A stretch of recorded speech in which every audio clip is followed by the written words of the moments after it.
ओम नमः सिद्धेभ्याय जय श्री ओम नमः सिद्धेभ्याय जय श्री ओम नमः सिद्धेभ्याय।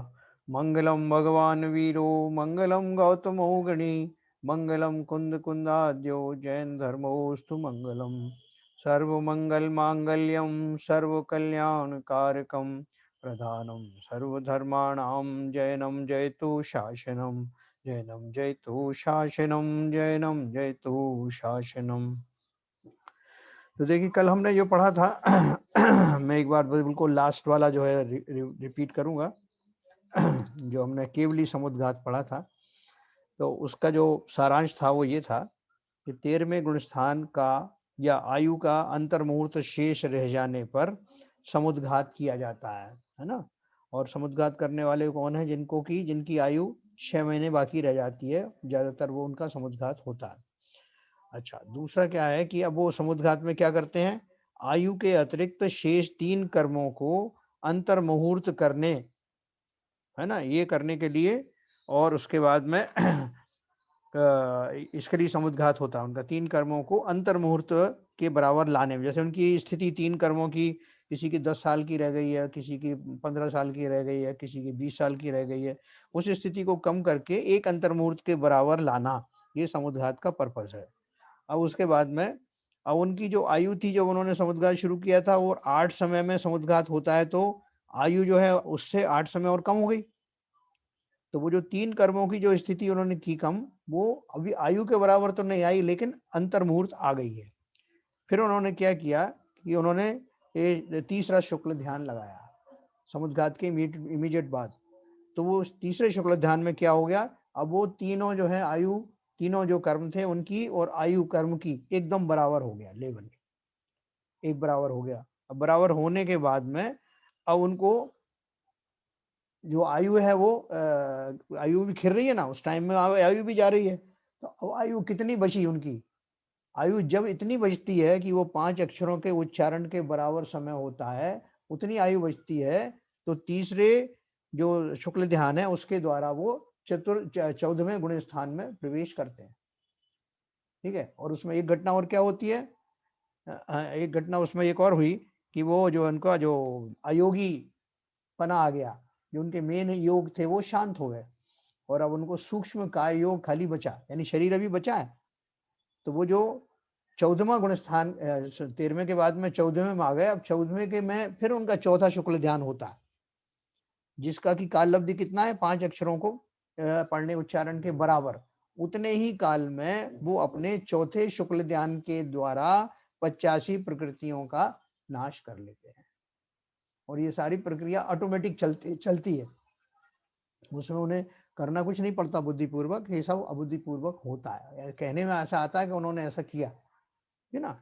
तो इस तरह से वो 14वें गुण स्थान को मैं 5 अक्षरों को उच्चारण के समय में सूक्ष्म काय योग में रहने पर और अपनी 85 प्रकृतियों का नाश करते हैं, जिसमें शरीर आदि का भी, प्रकृतियों का भी नाश हो जाता है और आयु कर्म भी समाप्त हो जाता है।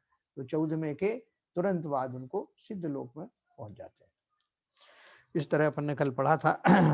और इसमें एक और चीज मैं बताऊं, अपन ने जो रिद्धियां पढ़ी थी, तो रिद्धियों का एक बहुत विस्तार से वर्णन है इसमें तत्वार मंजूषा में 3रे अध्याय में। उसमें से मैं आपको एक रिद्धि के बारे में बताना चाहता हूँ कि उस रिद्धि के, अपन जैसे बोलते हैं ना विद्यासागर महाराज को भी कुछ रिद्धियां हैं या फलाने महाराज को कुछ रिद्धियां हैं, तो वो कौन सी रिद्धियां होती हैं या हो सकती हैं, उनमें से सब हो सकती हैं या कुछ एक हो सकती हैं। उस रिद्धि का नाम है अष्टांग महानिमित्त रिद्धि। अपन ने पहले पढ़ा है ये, अपन उसमें भी पढ़ते हैं, अभिषेक पाठ से पहले पढ़ते हैं। अष्टांग महानिमित्त, अष्टांग महानिमित्त क्या है?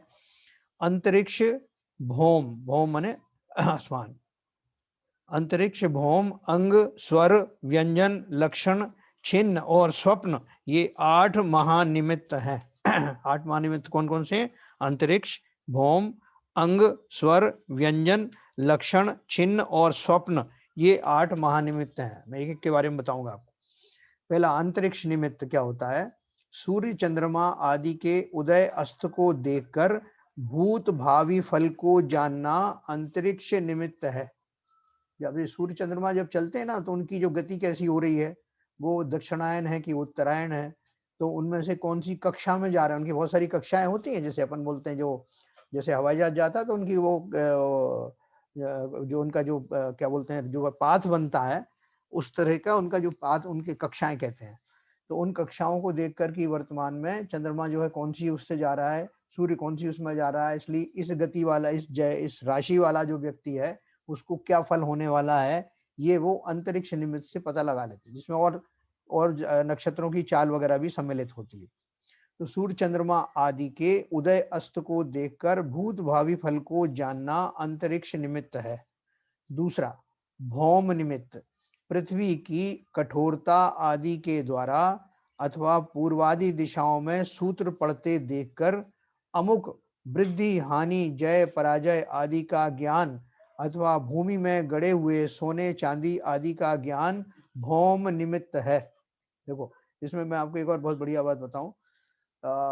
जो वैद्य लोग होते थे ना पहले पुराने जमाने में, तो वैद्य लोगों को जब कोई मरीज को आता था, कोई मरीज या उसका जो है वो बुलाने, उसका जो रिश्तेदार है उनको बुलाने आता था, उस समय वैद्य क्या कर रहा होता था उसके अनुसार वो बता देते थे कि वो मरीज बचेगा कि नहीं बचेगा।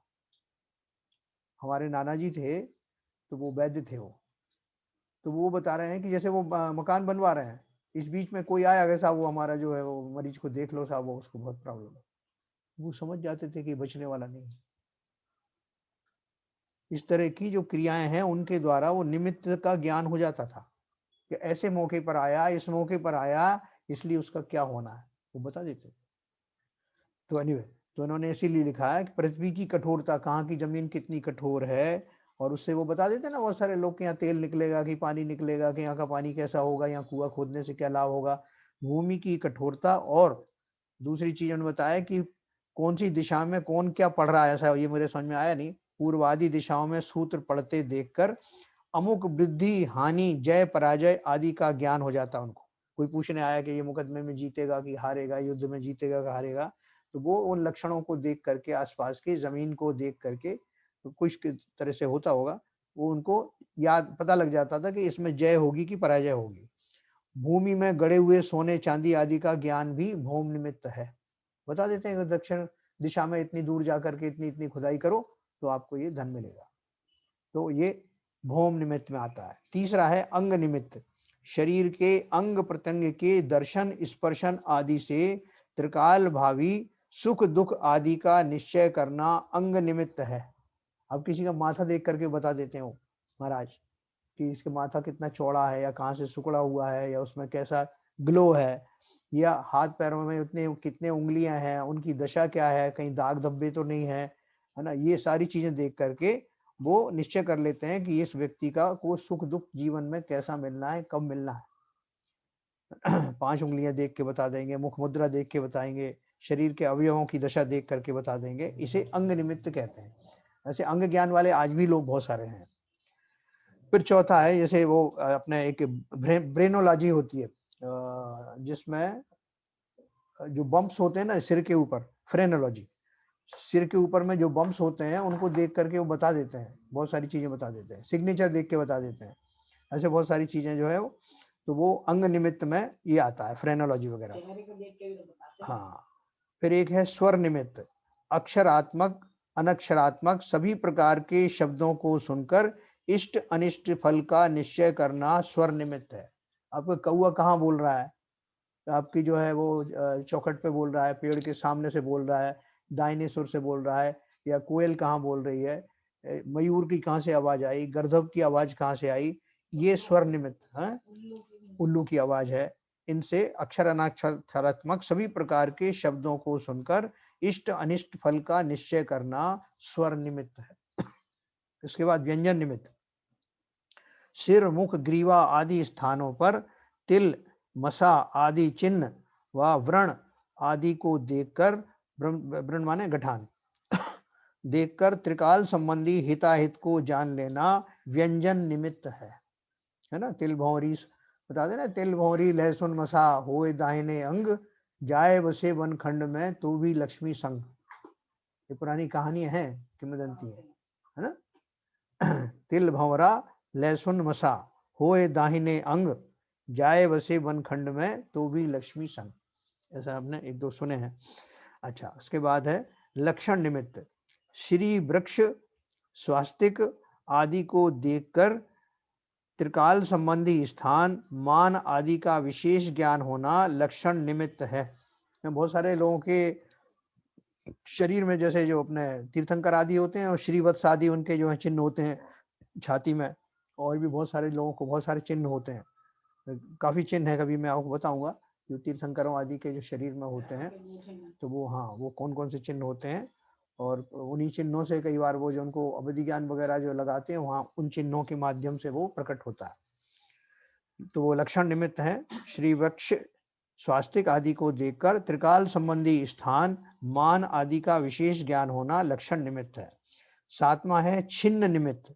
वस्त्र शस्त्र छत्र जूता आसन और शैया आदि की जगह पर देव मानव राक्षस आदि के विभाग द्वारा व शस्त्र द्वारा और मूसटी आदि से छिदना देखकर अतीत अनागत काल में होने वाले लाभ अलाभ सुख दुख आदि का ज्ञान करना छिन्न निमित्त है। जैसे आपके वस्त्र रखे हैं और अचानक से वो वस्त्र जो है कहीं से फटे हुए मिले आपको, है ना, या जो शस्त्र हैं वो टूटे हुए मिले, तो इनसे वो छिन्न निमित्त के द्वारा जान लेते हैं कि क्या कुछ अशुभ या शुभ होने वाला है। और आठवां है स्वप्न निमित्त। स्वप्न निमित्त तो वो पहले भी वो जो पूछते थे ना, रानियां पूछती थी अपने राजाओं से कि वो कौन सा उनके घर में कौन सा जीव आ रहा है, या उनको ऐसा सपना आया तो उसका क्या अर्थ है, तो बताते थे। शुभ तथा अशुभ सपनों के देखने से आगामी काल में होने वाले जीवन मरण सुख दुख आदि को जान लेना स्वप्न नाम का निमित्त है। इन 8 महानिमित्तों के ज्ञान में प्रवीणता अष्टांग महानिमित्तज्ञता नाम की बुद्धि रिद्धि है ना। तो ये बहुत सारे जो अपन को ये कंफ्यूज होता है कि ये जो मुनियों को बहुत सौ को बहुत सी चीजें बता देते हैं, जैसे विद्यासागर महाराज को बहुत से अंदाज लगा लेते हैं वो, तो वो ये इस जाति की वो विद्या होती है। और ये मुनियों में तो खैर होती है जिनके रिद्धिदारी होते हैं, बाकी के जो जनसाधारण होते हैं थोड़े से पहुंचे हुए होते हैं, जिनमें किसी तरह के सदाचरण वगैरह होते हैं, उनको भी कुछ छोटी मोटी इस तरह की विद्याएं होती हैं। तो इस तरह से हमने रिद्धियों के बारे में विशेष पढ़ा। और किसी को विशेष पढ़ना हो तो ये तत्वार्थ मंजूषा करके पुस्तक है, विज्ञानवती माता जी की लिखी, इसमें बहुत डिटेल में दिया। अभी हम पढ़ेंगे, समझघात हमारा हो गया, नवीन आयु कर्म का विधान, पेज नंबर 369। ये अपन पहले पढ़ चुके हैं, एक बार फिर से पढ़ूंगा। कर्म भूमियों के मनुष्य एवं तिर्यंचों की प्राप्त आयु का जब 2/3 भाग समाप्त हो चुका होता है, तब प्रथम अंतर मुहूर्त में अगले भव की आयु बांधने का पहला काल आता है। अपन ने ये 7 अपकर्ष जो अपकर्ष पढ़े थे ना काल, उतने अपकर्ष काल जो है 8 अपकर्ष काल आते हैं। इनमें से पहला अपकर्ष काल कब आता है, एवं लिखा है कि कर्म भूमियों के मनुष्य एवं तिर्यंचों की प्राप्त आयु का जब 2/3 भाग समाप्त हो चुका होता है, तब प्रथम अंतर मुहूर्त में अगले भव की आयु बांधने का पहला काल आता है। इस काल को अपकर्ष काल कहते हैं। शेष 1/3 आयु के 2/3 भाग बीत जाने पर प्रथम अंतर मुहूर्त में आयु बंध का दूसरा अपकर्ष काल आता है। इसी तरह प्रत्येक जीव के जीवन में 8 अपकर्ष काल आते हैं। इनमें कम से कम एक अपकर्ष काल में और अधिक से अधिक 8 अपकर्ष कालों में एक जीव अगले भव की आयु का बंध करता है ना। वो होगा उसी जाति का, उसी गति का होगा एक बार में, जो जिस आयु का बंध रहा है, बाकी के अपकर्ष काल में भी जो समय मिलेगा वो उसी वाली का मिलेगा। उसमें कम ज्यादा तो हो सकते वर्ष, लेकिन वो जाति वही रहेगी।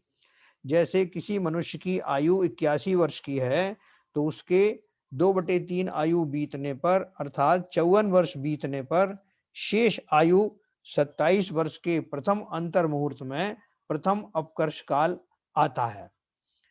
इसके बाद 27 वर्ष के 2/3 अर्थात 18 वर्ष बीत जाने पर शेष 9 वर्ष आयु के प्रथम अंतर मुहूर्त में दूसरा अपकर्ष काल आता है। इसी तरह 8 अपकर्ष काल लगाने चाहिए। यदि इन 8 अपकर्ष कालों में बंद ना हो तो आवली का संख्यात्मा भाग शेष रहने पर आयु बंद हो ही जाता है। इसमें लिया ना असंख्येपाधा काल, मतलब इससे छोटा कोई समय ना हो सके उसको ये बोलते हैं।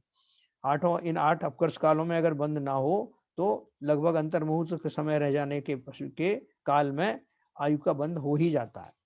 नारकी देव भोग भूमियों के मनुष्यों एवं त्रियंचों के जब 6 माह आयु शेष रह जाती है, तब आयु के 8 अपकर्ष काल होते हैं 6 माह के अंदर।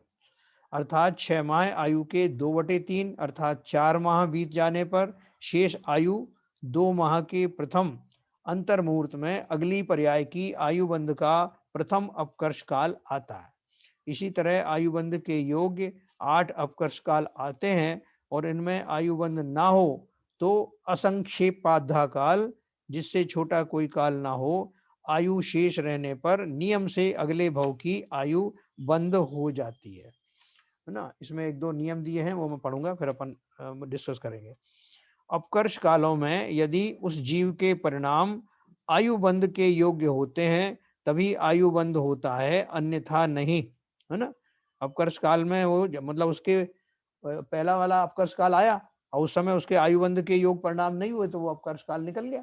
फिर दूसरे अपकर्ष काल में अगर हुआ तो दूसरे में बंधेगा। इस तरह से 8 चांस उसको मिलते हैं।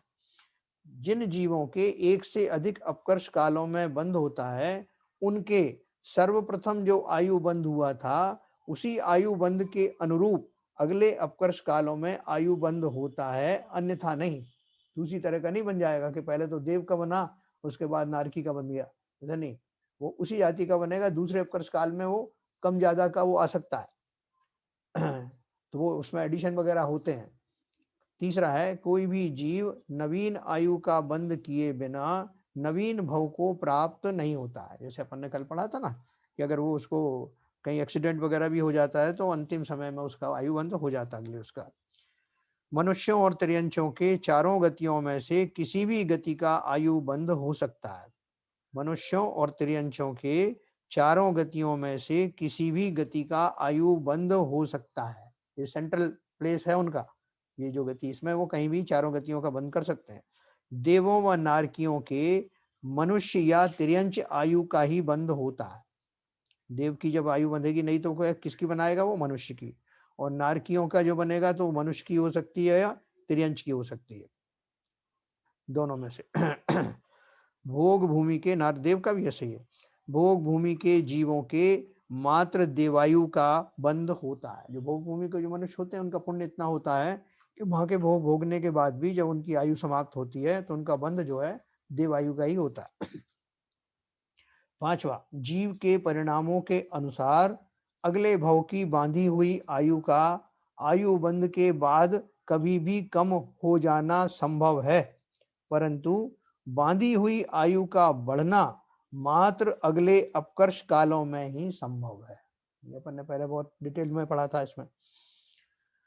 छठवां, मोक्ष जाने वाले जीव के इस चरम भव में आयु नहीं बंधती है। जब मोक्ष जाने के लिए बैठा है तो आयु क्यों बंधेगी।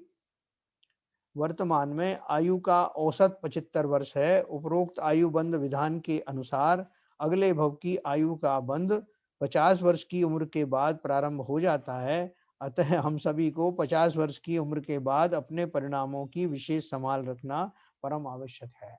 ये उन्होंने एक अपने को एक एडवाइस किया है। 50 छोड़ तो अपन 70 पे पहुंच गए, लेकिन सुधरे कहाँ। ठीक है तो चलो अभी मैं आपको अनम्यूट करूंगा, फिर अपन इसको डिस्कस करेंगे।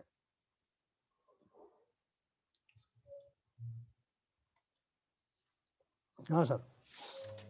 इसमें जी ये दूसरा जो नियम है, जिन जीवों के एक से अधिक अपवर्ष कालों में बंध होता है उनके सर्वप्रथम जो आयु बंध हुआ है, हाँ उसी आयु बंध के अनुरूप अगले अपवर्ष कालों में आयु बंध होता है। हाँ मगर अगर किसी का पहला अपकर्षण काल है, दूसरा है, उसमें आयु बंध हुआ ही नहीं है, हाँ तो जब चौथे का होगा उसके आगे आगे वाले में वो चेंज हो सकता है ना। हाँ, देखो जितने अपकर्ष काल मिले ना आपको, हाँ हाँ उनमें उनमें से जैसे मान लो कि पहला अपकर्ष काल में आपका जो कोई एक आयु निर्धारित हो गई कि आप देव गति में जाने वाले हैं, तो देव आयु जी का सर, बंध होगा। अब जी जो जी दूसरा अपकर्ष काल आया, मान लीजिए दूसरे अपकर्ष काल में आपको फिर चांस मिलता है, तो वो जी चांस क्या मिलेगा कि देव आयु का ही बंध हो सकता है, और कम ज्यादा का उसमें जो प्रसंग आया कि जो पहले आपने बांधा था, मान लीजिए 10,000 साल की देव आयु का आपने बंध किया।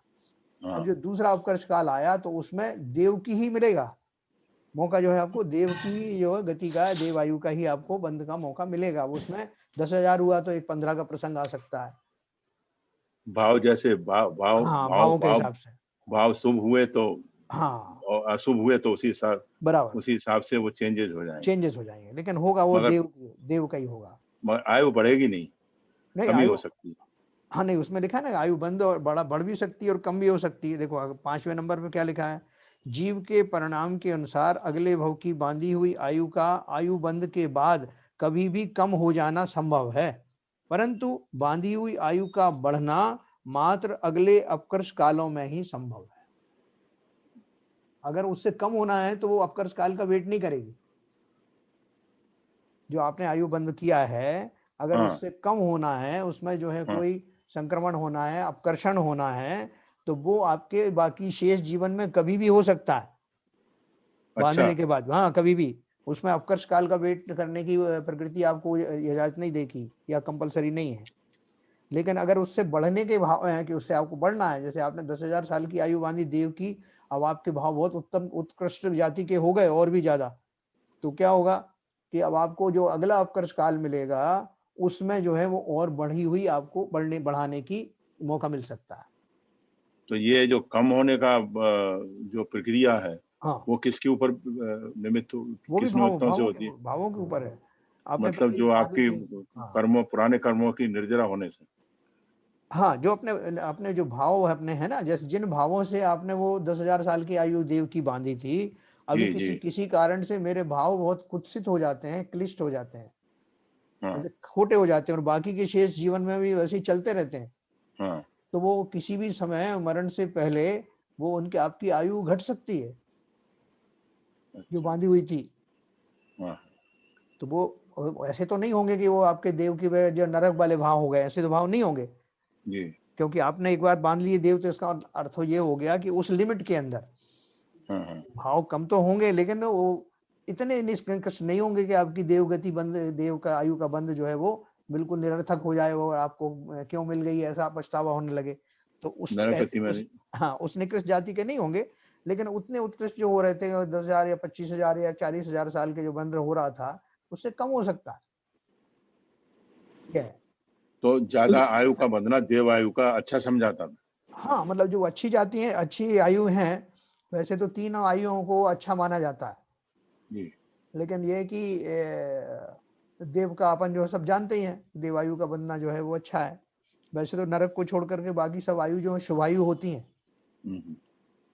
क्योंकि उनमें रहने वाले जीव मरना नहीं चाहते और नरक में रहने वाले जीव मरना चाहते हैं, इसलिए वो नरक की आयु को जो है वो शुभ आयु नहीं मानते।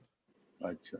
ऐसा तो ये इस मतलब प्रकार इसमें से। जो सर एक प्रश्न है, हाँ जैसे प्रथम अपकर्ष काल में जो है गति निश्चित हो जाती है हाँ और आयु निश्चित होगी। अब जी फर्दर जब अपकर्ष काल आएंगे केवल आयु में परिवर्तन हो रहा है, हाँ गति वही है। बराबर तो गति में इसका मतलब कि जो हम फर्दर कर्म कर रहे हैं हाँ उस हिसाब से उस गति में सुख दुख हमारे घट बढ़ सकते हैं। अगर मान लीजिए कुछ हमारे हाँ भाव खोटे रहे तो पता चला उस गति में हमको बड़ी कष्टकारी गति में हाँ बन रही है। वो जैसे अपन ने तो बोलते हैं ना कि एक बार जब अभी मैं आपको कुछ और पढ़ के सुनाऊंगा।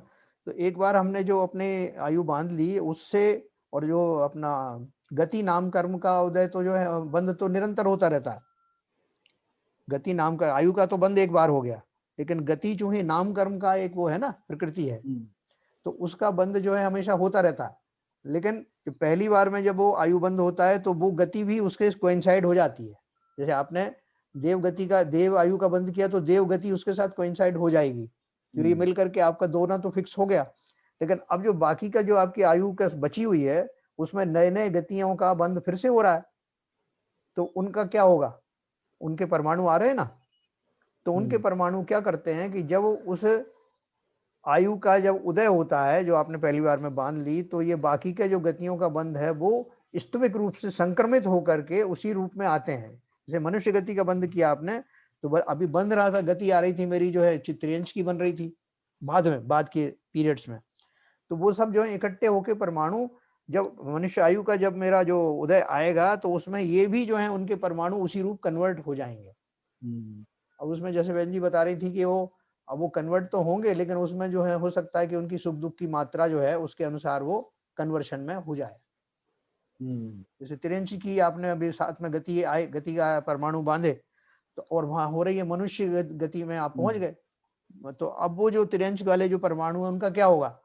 तो बोल रहे हैं कि उसी में जो है वो जो तिरंज वाले जो थोड़े बहुत जो कष्ट होते हैं वो आपके मनुष्य आयु में ही शामिल हो जाएंगे, मनुष्य गति में।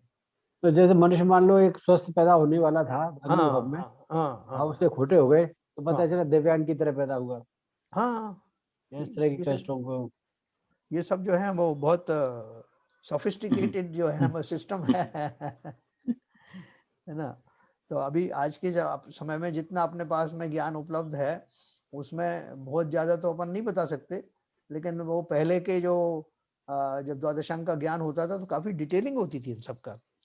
कर्म जो आचारांग वगैरह जैसे है ना, ऐसे द्वादशांग में कर्मों के बारे में विशेष जो है बताने वाले पूर्व भी हैं। जी।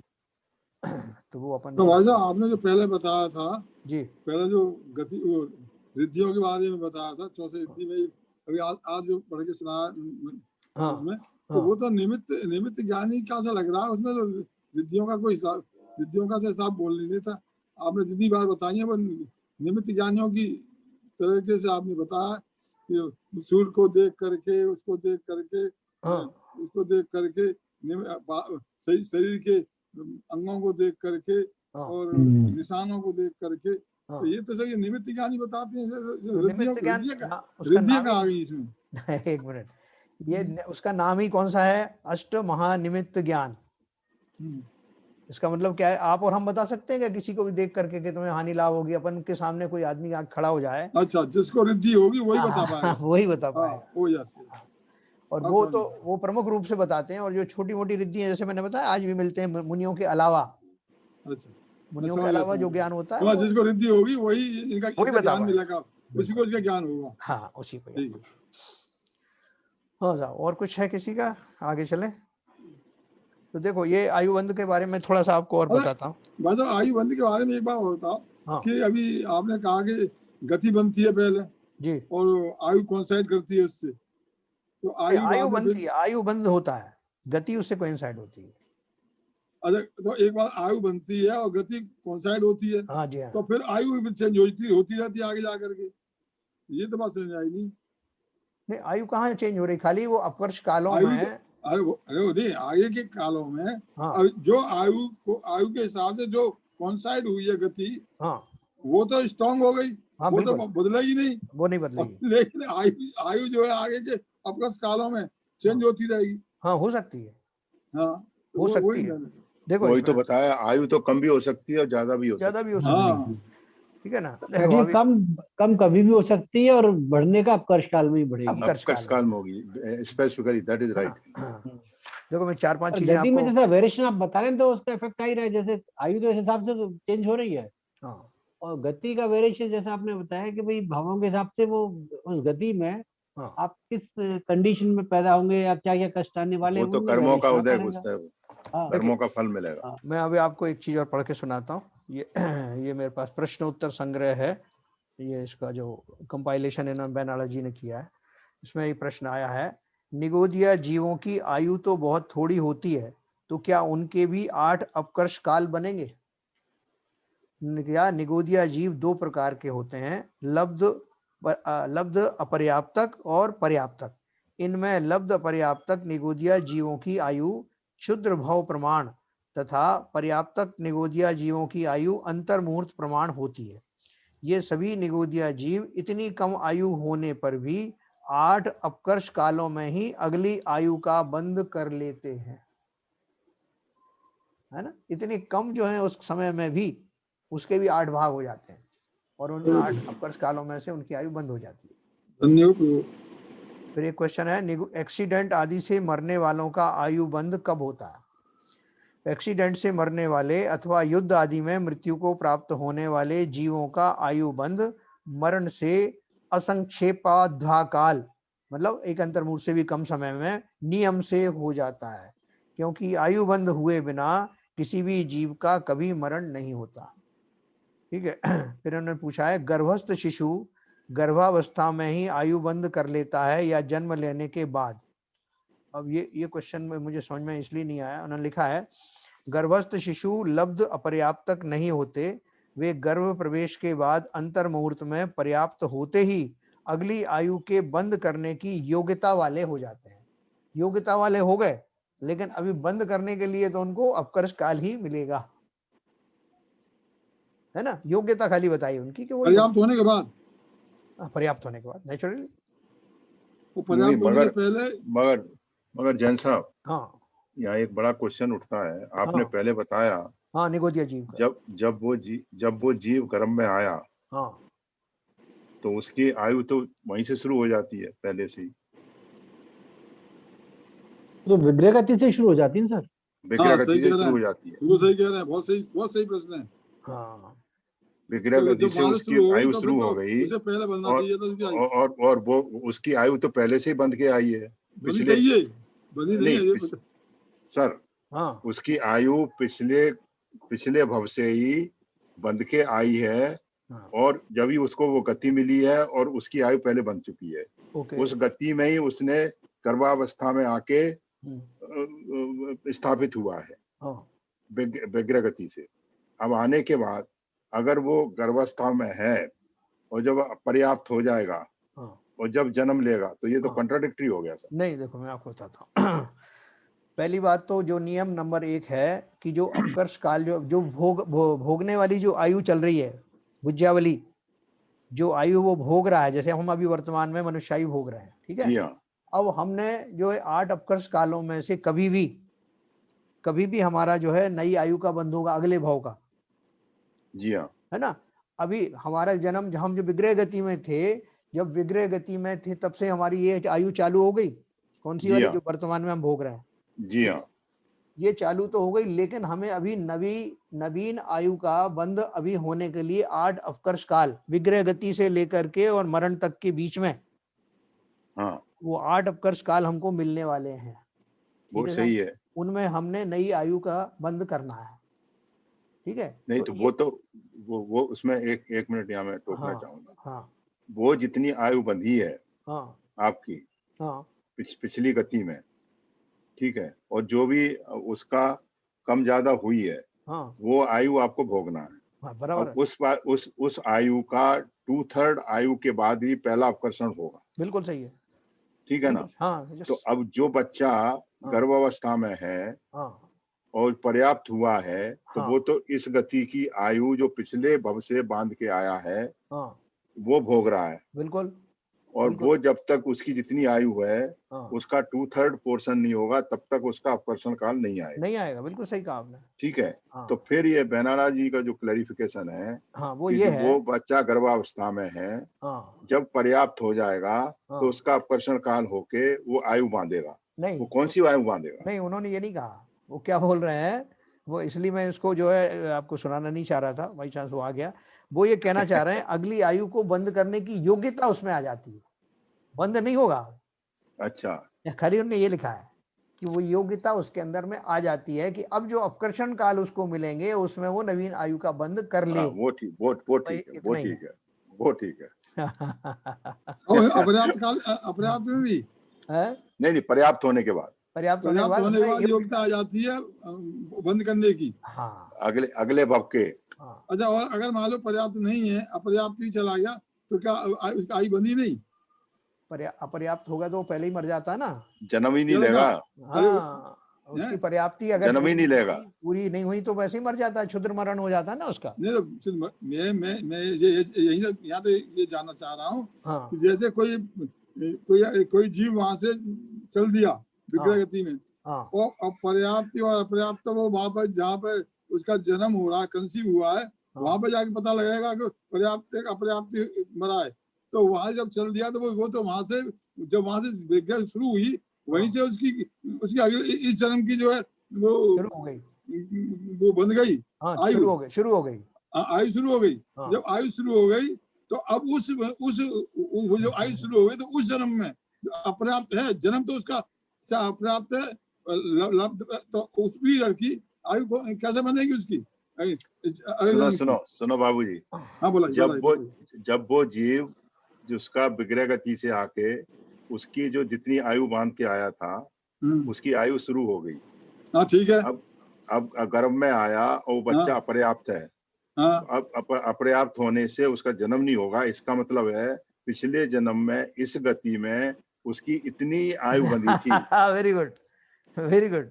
इतनी आयु बंधी थी जब उसका मरण हो गया। सुनो, ये आपकी ये तो सेंटेंस सही है। पिछले जन्म में उसकी इतनी आयु बंधी थी, लेकिन उसी आयु से अगला जो जन्म जो ले रहा है उससे भी नेक्स्ट जन्म में जाएगा वो तो आप कह रहे हो अपर्याप्त। हाँ, तो वो उसके आखिरी समय में जो उसको आखिरी क्षण में जो जो जो काल मिलेगा ना, उसमें वो अपनी अगली वायु बांधेगा। मेरा दूसरा ये मैं कह रहा हूँ अपर्याप्त तक भी आप लोगों को कुछ कंफ्यूजन हो रहा है थोड़ा सा। जैसे वो जन्म स्थान पे पहुंच जाता है जीव, तो गर्भ जीव जो है वो पर्याप्त ही होते हैं, और जन्म स्थान पे पहुंचते ही अंतर मुहूर्त में पर्याप्त हो जाते हैं। अंतर मुहूर्त के बाद आप जन्म लेके पर्याप्त नहीं माने उसको। अंतर मुहूर्त में पर्याप्त हो जाते हैं। अच्छा, तो मान लो वो 3 महीने का गर्भ में ही मर रहा है, यानी वो 3 महीने की आयु लेके आया है, और 3 महीने की जो उसकी आयु थी उसमें उसको 8 अपकर्ष काल मिलेंगे अगली आयु बांधने के लिए। नहीं भाई, अपर्याप्त का क्या होगा? वो अपर्याप्त नहीं होगा, गर्भस्थ पर्याप्त नहीं होता, और पर्याप्तियां अंतर मुहूर्त में जन्म स्थान पे पहुंचते ही अंतर मुहूर्त में पूरी हो जाती हैं। ठीक है, अंतर मुहूर्त में पर्याप्त हो जाता वो कंपल्सरीली। हाँ, ये तो वही। अपर्याप्त क्या होते हैं फिर? वो अपर्याप्तक गर्भज जीव अपर्याप्तक नहीं होते हैं जी। गर्भ में आने वाले जीव अपर्याप्त नहीं होते। अब क्लियर हुआ? नहीं, क्लियर हुआ, लेकिन अभी क्लियर नहीं हुआ आपका, अभी और सुनो। हो गया। उसके अलावा बहुत सारे जीव जैसे मिसकैरेज हो गया, तो लोगों को लगा कि वो अपर्याप्तक थे, अपर्याप्तक नहीं थे। क्योंकि जो पर्याप्तियां हैं वो गर्भ धारण होने के अंतर मुहूर्त में ही पूरी हो जाती हैं। है ना। अब जो मिसकैरेज जिसका हुआ वो 2 महीने का शिशु था, 1 महीने का आयु था, इतनी बन के आई थी, तो उतनी आयु उसकी बन के आई थी। ऐसा नहीं, बहन जी ने कहा कि जितने भी आते हैं वो पर्याप्त ही होते हैं, गर्भज जो। हाँ, वो तो मैंने पहले ही पढ़ा है ना। वो इससे तो क्लियर हो गया। अब ये जो मैं जो अपर्याप्त पूछ रहा था आपसे, वो संपूर्ण जीव समूर्छन जीव होते हैं। अपन ने पढ़ा ना पहले, सबसे पहले पर्याप्त और अपर्याप्त दोनों प्रकार के होते हैं। ठीक है भाई, वो सबसे पहले मैंने आप पढ़ के सुनाया था, निगोदिया जीव 2 प्रकार के होते हैं, लब्ध अपर्याप्तक और पर्याप्तक। इनमें लब्ध अपर्याप्तक निगोदिया जीवों की आयु क्षुद्र भव प्रमाण तथा पर्याप्तक निगोदिया जीवों की आयु अंतर्मूल प्रमाण होती है। ये सभी निगोदिया जीव इतनी कम आयु होने पर भी 8 अपकर्ष कालों में ही अगली आयु का बंद कर लेते हैं। दोनों ही। ये सबसे पहले बताया मैंने आपको पहले ही। दोनों ही सही है, दोनों में लागू होता है। इस निगोदिया जीव के बारे में एक प्रश्न उठा है मेरे दिमाग में कि आपने बोला कि एक सांस में 18 बार वो जन्म लेते हैं, मृत्यु होती है। तो ये इस पर्याय, इस गति से कब निकलते हैं? इनकी कैसे, इसका क्या वो है? निगोदिया जीव से दूसरी गति में, मतलब वो क्या करते हैं जिसकी वजह से वो दूसरी गति में चले जाते हैं? नहीं, वो दूसरी गति में कब जाते हैं, क्या प्रोसेस है उसका? इसमें तो सब आपने शायद बताया था ना, कुछ निगोदिया जीव ऐसे हैं जो कि निगोदिया में ही रहते हैं, कहीं दूसरी जगह नहीं निकल पाते। और कुछ एक कैटेगरी है जो कि इतर निगोद वाले जाते हैं, अंतर निगोद वाले। इतर निगोद वाले जाते हैं। तो वो बहन जी बताएंगे वो कि वो कैसे जाते हैं, उनके क्या भाव होते हैं, बहन जी बताइए। वो ऐसा नियम है कि जो नित्य निगोद है ना, वहां से 6 महीने 8 समय में 608 जीव हमेशा निकलते ही हैं। और 608 जीव ही 6 महीने 8 समय में मोक्ष जाते हैं। तो ये संसार का बैलेंस बना रहता है। तो वो इस तरह के उस तरह के भावों से निकलते हैं। भावों से ही तो आयु बंद करते हैं ना। और निकल करके जो नित्य निगोद से जीव निकलते हैं वो पहले 1 इंद्रिय जीवों में आते हैं, फिर 2 इंद्रिय, 3 इंद्रिय, 4 इंद्रिय में आते हैं। और जो इतर निगोद से जीव निकलते हैं, इतर निगोद वो होता है जो दोबारा से घूम घाम करके फिर से निगोद में चले गए, वो इतर निगोद कहलाता है। तो इतर निगोद में से निकल करके सीधे मनुष्य भी हो सकते हैं। क्योंकि उनके पास तो पहले का बैलेंस नहीं पड़ा है ना, कर्मों का, जो कर्म उन्होंने यहाँ घूमते समय बांधे। हाँ जी। लेकिन वो ये क्वेश्चन उनका ये है, जो नित्य निगोज से निकले, जो 6 महीने में जीव निकलते हैं, हाँ। उन जीवों ने ऐसा क्या किया कि जिससे वो वहां से निकल पाते हैं? हाँ, तो क्या निमित्त मिलते हैं? हाँ, उनके भाव ही है निमित्त। तो कर्म बंद कर, जो आयु बंद करने में जो भी भाव निमित्त होते हैं, तो हाँ। तभी तो उन्होंने कहा कि जो अलब्धि पर्याप्तक हैं, उनके भी वो 8 अपकर्ष काल पड़ते हैं, यानी हाँ। जब भी वो दूसरा जन्म ले, वहां भी वो निगोद में भी बार जन्म ले रहे हैं, तो भी वो नवीन आयु का समय बंद कर रहे हैं। तब भी वो नवीन आयु का, क्योंकि दूसरे भाव तभी धारण करेंगे जब नवीन आयु का बंद कर लेंगे। अब वो चाहे निगोद की बांधे, चाहे एक इंद्री की बांधे। देखो, जब एक इंद्री के बंद करेंगे तो एक इंद्री में आ जाएंगे निकल कर। हाँ। निगोद के जीव तो एक इंद्री होते हैं। हाँ, एक इंद्री होते हैं। एक इंद्री होते हैं, मतलब स्थावर काय में आ जाते हैं, पृथ्वी जल वायु आदि। देखो, अभी उसमें भी जैसे बहन जी बोल रही है ना कि उन गतियों में भी जीवों के वैसे भाव होते हैं, और उसमें लोगों को बहुत विचित्रता लगती है। इसी किताब में बहनाड़ा जी के यहाँ किसी ने एक प्रश्न पूछा, तो उन्होंने बताया कि ऐसे जीव जब कहीं मूवमेंट होते समय, हालांकि वो मूवमेंट उनका कैसे होता पता नहीं, अगर उनको किसी जो रिद्धिधारी मुनि या जो है जो केवल ज्ञानी आदि के माध्यम के पास से होकर के कोई हवा गुजरे और वो उनके शरीर को टच करे, ऐसा कहीं मैंने पढ़ा। ऐसा होता है ना। और सब ऐसा भी होता है ना, जो समुद्घात करते हैं, तो मान लो 6 महीने 8 समय में 608 जीव मोक्ष गए, और उनमें से मान लो अगर 100 जीवों ने भी समुद्घात किया, तो उनके पूरे प्रदेश, पूरे लोकाकाश में फैले, है ना, तो सभी जीवों से उनका संपर्क होता है। हम लोगों से भी होता है, भगवान हमारे पास भी आते हैं उनके प्रदेश। यस, तभी अपन को अच्छा लगने लगता है उस बीच में। तो उस समय वो उस तरह का उनको निमित्त भी मिल जाता है भाव करने के लिए, निमित्त मिल जाता है। बहुत बढ़िया, वेरी गुड। ऐसे निमित्त जो है वो उनको सब जीवों को मिलते रहते हैं, वो निमित्त मिलते हैं, लेकिन भाव करने की जो योग्यता है तो वो तो जीवों में ही होती है। हाँ। अभी तो हमारे पास नहीं आ पाएंगे, क्योंकि अब तो तीर्थंकर अभी तो नहीं, विदेश क्षेत्र में तो यहाँ नहीं सकते हैं। हाँ बहन, 3 लोक में विदेश क्षेत्र भी आ जाता है ना। पूरा तीनों लोक में सब आ जाता है। तीनों लोक। एक सेकंड, अब आप कह रही हो तीनों लोक में वो समुद्रघात करते हैं, तो वो तीनों लोगों में उसके प्रदेश जाते हैं, तो ये जो वहाँ पे विदेश क्षेत्र में जो इस समय जो समुद्रघात हो रहा होगा, उसके तो हमारे पास भी आ रहे होंगे, उसके बिल्कुल आ रहे हैं, तभी तो तो बोल रहे हैं आपसे पहले तो लोगों ने पूछ के और चुप भी हो गए।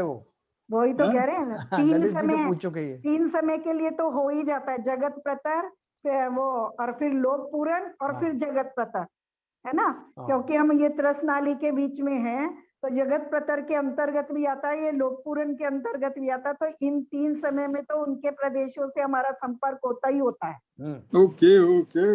और कहते हैं, और ये भी पढ़ा है ना, तीर्थंकर का जन्म जब होता तो तीनों लोकों में शांति छा जाती है एक समय के लिए। जैसे अपने ना कि 26 जनवरी हुई तो बहुत सारे जो है कैदियों को छोड़ दिया, है ना। ऐसे शुभ संयोगों में होता है ना, पहले राजा का जो जन्मदिन होता था बहुत सारे कैदियों को छोड़ दिया जाता था।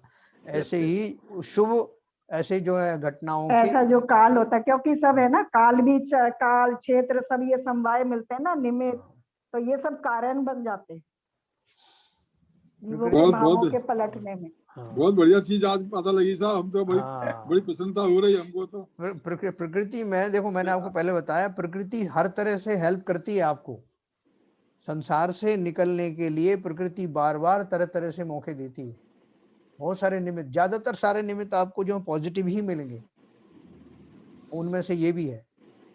तो वो उन्होंने जो लिखा है कि वो उनके शरीर से निकलने वाली जो वायु है, वायु का अर्थ क्या है कि उनके जो है वो आत्म प्रदेशों का स्पर्श जब जो समुद्घात आदि के द्वारा होता है, या ऐसा भी हो सकता है फिजिकली, कहीं मुनि बैठे हैं, अपने रिद्धिधारी मुनि पढ़े ना, कि उनको छू करके, शरीर को छू करके जो वायु जाती है उससे लोगों के रोग आदि दूर हो जाते हैं। तो इस तरह के जो निमित्त हैं वो सब इन चीजों में हेल्प करते हैं। ठीक है ना। तो ये मैंने आपको कुछ चीजें बताई। इसमें ये 1-2 चीजें और आई है, मैं आपको पढ़ के सुनाता हूँ। 4 गतियों में गतिबंध का क्या नियम है, ये अपन ने पढ़ लिया था। और इसके बाद में जीव के अगले आयु का बंद एक ही अपर काल में होता है, ये सब हो गया। तो इस तरह से अब इसमें ज्यादा मैं आपको कंफ्यूज नहीं करूंगा। तो ये हमने इसके बारे में नवीन गति बंध कैसे होता है, आयु बंध कैसे होता है, इसके बारे में पढ़ा, और रिद्धियों के बारे में पढ़ा। और हमें ना रिद्धियों के पीछे भागना है और ना ही गतियों के बारे में कुछ परेशान होने की जरूरत है। अपने भाव शुद्ध रखो। जब आपके एवरेज एवरेज भाव होंगे तब आपका उन अपकर्ष कालों में आपका बंध नवीन आयु का बंध होगा, एवरेज भावों में। अपने भावों को देखना है बस, केवल भावों को अपना संभालना है। और 64वीं रिद्धि है, उसका भी आपको, उसके लिए भी आपको परेशान होने की जरूरत नहीं, केवल ज्ञान। जैसा बाकी तो ठीक है 63 छोड़ देता हूँ, 64 के लिए तो प्रयत्न करूँ ना, वो प्रयत्न अपने आप हो जाते हैं। आप अपने भावों को संभालेंगे तो करते करते जो है एक दिन हमको केवल ज्ञान अवश्य प्राप्त होगा। ठीक है साहब, तो ये अभी हो गया। मैं अभी इसमें लास्ट का जो लिखा है 37 नंबर, जाप विधि एवं जाप योग्य मंत्र बताता हूँ, 10 मिनट हमारे पास हैं। चित्त को एकाग्र करके किसी मंत्र का 108 बार अंगुलियों के आधार से अथवा माला आदि के आधार से जप करना जाप देना कहलाता है। जिस समय चित्त में एकाग्रता हो, शरीर की शुद्धि हो, उस समय कोलाहल से दूर शांत स्थान में बैठकर मन को एकाग्र करके जाप देनी चाहिए। इसके 2 प्रकार हैं, पहला अंतर्जल्प और दूसरा बहिर्जल्प। अंतर्जल्प में क्या है, मंत्र का अर्थ जानकर उन परमेष्ठियों के गुण स्मरण करते हुए मन में जाप देना अंतर्जल्प कहलाता है ना। इसमें वो लोग माला भी नहीं लेते हैं, माला लेने की जरूरत भी नहीं समझते, क्योंकि माला में तो फिर भी विकल्प आता है कि वो उसके मनकों को खिसकाना है आपको। लेकिन यहाँ जो होता है अंतर्जल्प में, उन अर्थ को जान करके पंच परमेष्ठियों का जो है वो चिंतन करना, तो वो जाप में आता है, मन में जाप देना। ठीक है, दूसरा है बहिर्जल्प। हाँ, उसमें रिपीट करके जाप नहीं देते, केवल उनका ही गुण स्मरण करते रहते हैं। जैसे पंच परमेष्ठी है ना, तो एक बार अहंत का, सिद्ध का, फिर आचार्य का, उपाध्याय का, सर्व साधुओं का किया तो एक चक्र पूरा हो गया। अच्छा। जैसे आपने वहीं से शुरू किया, ऐसे भी जाप दी जाती है। नहीं तो फिर वो गिनते कैसे हैं? उंगलियों से गिनते हैं। गिनने का जो है विकल्प, वैसे उस विकल्प भी नहीं आता बहुतों को अंतर्जल्प में। जितना देर चल रहा है इतना समय देख करके अपने उनका स्मरण कर रहे हैं, समय के साथ चलता है। वही है, मतलब कि उसका 48 में एक अंतर एक फिक्स करके जो वही सामायिक बन जाता है। वही मैं कह रहा हूँ। दूसरा है बहिर्जल्प। 108 का कुछ सिग्निफिकेंस है क्या? हाँ है। अपन ने 100 इसके बारे में पढ़ा था, 108 का सिग्निफिकेंस क्या था, इसमें भी आएगा। और उसमें अपन ने पढ़ा था ना, ये जो मन वचन काय और जो कृत कार्य तन मोदना, इन सबका मल्टीप्लिकेशन करके वो 108 आएगा। यस। तो अब देखो, बहिर्जल्प में परमेष्ठियों के गुण स्मरण सहित मंत्र के उच्चारण पूर्वक जाप देना बहिर्जल्प कहलाता है ना। इसमें जो है वहां तो खाली स्मरण ही करना था, और यहाँ वो मंत्र का उच्चारण भी करते हैं वो, और उसको बाहर में ये मनकों का भी जो है वो सहयोग लेते हैं। इन दोनों प्रकार के जापों में अंतर्जल्प को श्रेष्ठ कहा गया है। तो जितने विकल्प कम होंगे ना, उतना आपका एकाग्रता ज्यादा होगी। इसलिए अंतर्जल्प जो है, बैठे बैठे आप ध्यान करिए भगवान का। अपन जो नमोकार मंत्र कहते हैं ना, सब कोई मुसीबत आ गई तो नमोकार मंत्र पढ़ो, तो पढ़ने का अर्थ खाली मुंह से उच्चारण करना नहीं है, उसका फल भी उतना नहीं हुआ। जितनी एकाग्रता से आप उनका चिंतन करेंगे उतना ही उसका फल विशेष मिलेगा।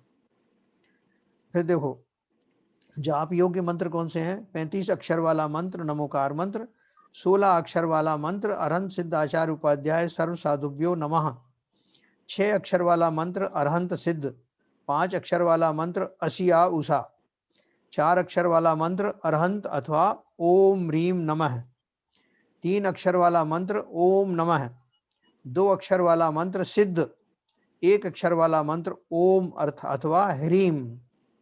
इसके अलावा गुरु के कहे अनुसार अन्य मंत्रों का भी जाप किया जा सकता है। मन लगाकर जाप करने से महान पुण्य का बंध होता है तथा सांसारिक दुखों का नाश एवं सुखों की प्राप्ति होती है। सभी मंत्रों में नमोकार मंत्र सर्वश्रेष्ठ कहा गया है। प्रत्येक मनुष्य को नमोकार महामंत्र का 108 बार जाप नित्य ही करना चाहिए। ठीक है साहब? अच्छा, इसमें ये लिखा है समय चित्त में एकाग्रता हो, शरीर की शुद्धि हो। हाँ। उस समय तो एक बार बताओ, सुबह उठ करके अब जो सुबह उठे तो शरीर की शुद्धि नहाने धोने से पहले क्या जाप नहीं दें? नहीं नहीं मना नहीं है, लेकिन विशेष उसका लाभ जो नहाने धोने से पहले क्या वो भगवान का चिंतन करना है, परमेश्वर को चिंतन करना, या सो रहे हैं बेड पे लेटे हुए हैं, लेटे चिंतन कर रहे हैं, बैठ के चिंतन कर रहे हैं, वो सब तो आप करिए, ये सब नहीं है क्या? अशुद्धि हो जाएगी। विशेष करने के लिए जितने अपने शुद्ध भाव होंगे उतना कंसंट्रेशन होता है। जी जी। आप विशेष जाप जब दे रहे हैं, जैसे अपन पूजन करते हैं, अपन लेटे लेटे तो पूजन नहीं करते ना। पूजन तो नहा धो के होती है। हाँ, तो ये भी उसी वाली है, वो पूजन के साथ की जाने वाली जो जाप है वो ऐसी शुद्धता पूर्वक की जाती है। ठीक है। अच्छा, अभी देखो, तो इनमें से जाप योग जितने मंत्र हैं उनमें से कोई भी आप किसी का भी आश्रय ले करके और उन्हीं भावों को ला सकते। जैसे ओम पढ़ रहे हैं तो ओम पढ़ने में भी आप जो है अनंत को एक बार, एक सिद्ध को एक बार, आचार्य को, ऐसे पांचों परमेष्ठियों को ध्यान कर सकते हैं, है ना। वो भले ही छोटा मंत्र है, लेकिन उनके माध्यम से करना आपको चिंतन वही है, पंच परमेष्ठियों का ही चिंतन होना है, इसी भी भाव से करेंगे आप। अब देखो, जैन पर्व में और पढ़ूंगा, हमारे पास 5 मिनट है। आत्म शुद्धि आत्म कल्याण हेतु जिस पावन वेला में विशेष रूप से धर्म आचरण किया जाता है उसे पर्व कहते हैं। ये 3 प्रकार के हैं।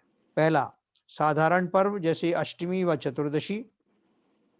दूसरा शाश्वत पर्व, यानी जो पर्व हमेशा से चले आ रहे हैं, जैसे अष्टानिका पर्व, दशलक्षण पर्व, 16 कारण पर्व आदि। नैमित्तिक पर्व क्या है? जो पर्व महापुरुषों के निमित्त से होते हैं, जैसे महावीर जयंती, दीपावली आदि। जैन मान्यतानुसार मुख्य पर्व निम्न है। पहला साधारण पर्व में अष्टमी चतुर्दशी। अष्टमी और चतुर्दशी साधारण पर्व हैं। एक माह में 2 अष्टमी और 2 चतुर्दशी, ये 4 पर्व होते हैं। उस दिन उपवास एकासन करते हैं, हरी सब्जी का त्याग करते हैं, संयम पूर्वक रहते हैं और पाप क्रियाओं से अधिकाधिक बचते हैं ना।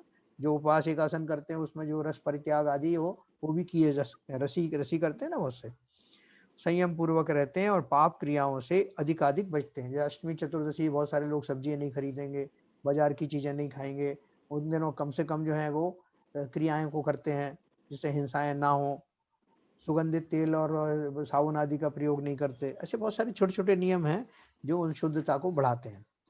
शाश्वत पर्व, शाश्वत पर्व कौन से? अष्टानिका पर्व, दशलक्षण या पर्युषण पर्व, क्षमावाणी पर्व, षोड़श कारण पर्व और रत्नत्रय पर्व, है ना। ये यहाँ पर है, मैं 2 पढ़ता हूँ अभी इसमें से। शाश्वत पर्व में अष्टानिका पर्व प्रत्येक कार्तिक, फाल्गुन और आषाढ़ मासों के शुक्ल पक्ष के अंतिम 8 दिन अष्टानिका पर्व कहलाते हैं।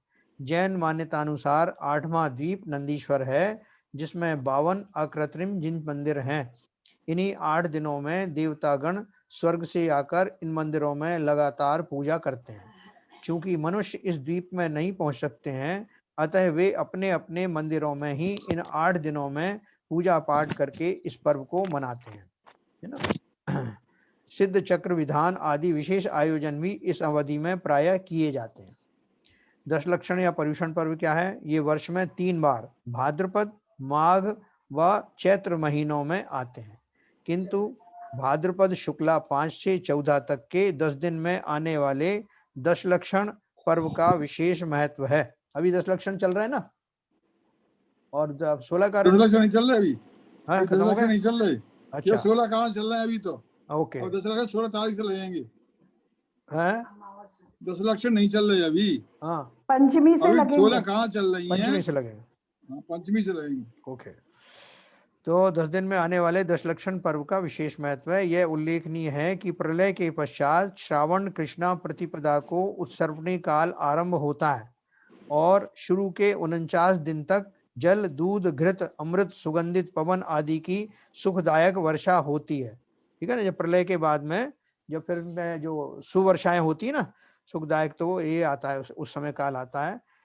प्रलय के पश्चात श्रावण कृष्णा प्रतिपदा को उत्सर्पणी काल आरंभ होता है और शुरू के 49 दिन तक जल, दूध, घृत, अमृत, सुगंधित पवन आदि की सुखदायक वर्षा होती है।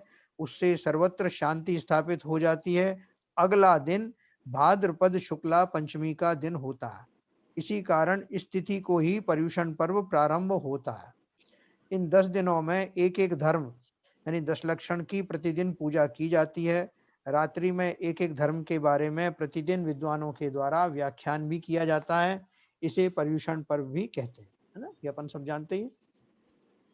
फिर क्षमावाणी पर्व। दशलक्षण पर्व की समाप्ति पर आश्विन कृष्णा एकम को सभी लोग परस्पर मिलते हैं और गत वर्षों में अपने द्वारा की गई गलतियों की क्षमा याचना करते हैं। जो लोग व्यक्तिशः मिल नहीं पाते हैं वे दूरभाष अथवा पत्र द्वारा क्षमा याचना करके इस पर्व को मनाते हैं। मैसेज डाल देते हैं, बाकी तो मांगते नहीं ना। वाचनिक क्षमा की अपेक्षा हार्दिक क्षमा महत्वपूर्ण है। सच्चे हृदय से क्षमा याचना और क्षमादान करना जैन श्रावक का एक बड़ा गुण है, जिससे दोनों पक्षों को अकथनीय लाभ होता है। अतः आवश्यकता इस बात की है कि इस पर्व को रस्मी तौर पर ना मनाकर सच्चे मन से मनाने का प्रयास करें, जिससे हमारा मनमुटाव है विशेष तौर पर उनसे क्षमा याचना अवश्य करना चाहिए, है ना। अब कल मैं आपको बाकी के जो बचे हुए हैं वो पर्वों के बारे में बताऊंगा। और इसके बारे में पर्व तो सब जानते ही हैं, इनको अपन जो अभी गहराई से थोड़ा सा पढ़ेंगे, क्योंकि ये आते हैं जीवन में मगर हम समझ नहीं पाते कि इनका क्या उपयोग है, तो कल अपन और विस्तार से पढ़ेंगे। अभी समय हो गया, जिनवाणी स्तुति कर।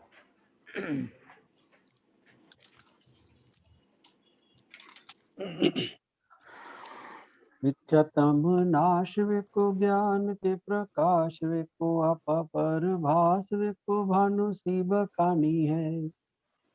छहो द्रव्य जान वे को बंध विधि भान वे को स्वपर पिछान वे को परम प्रमाणी है।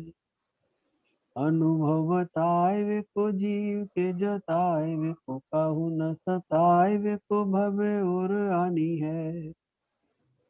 जहाँ तहाँ तार वे को पार के उतार वे को सुख विस्तार वे को यही जिनवाणी है। हे जिनवाणी भारती तो है जपू दिन रैन, जो तेरी शरणा गए सो पावे सुख चैन। जिनवाणी के ज्ञान से तुझे लोका लो, तो वाणी मस्तक नमो सदा देते हैं धो, सदा देते हैं धो। जिनवाणी माता की जय। नमोकार।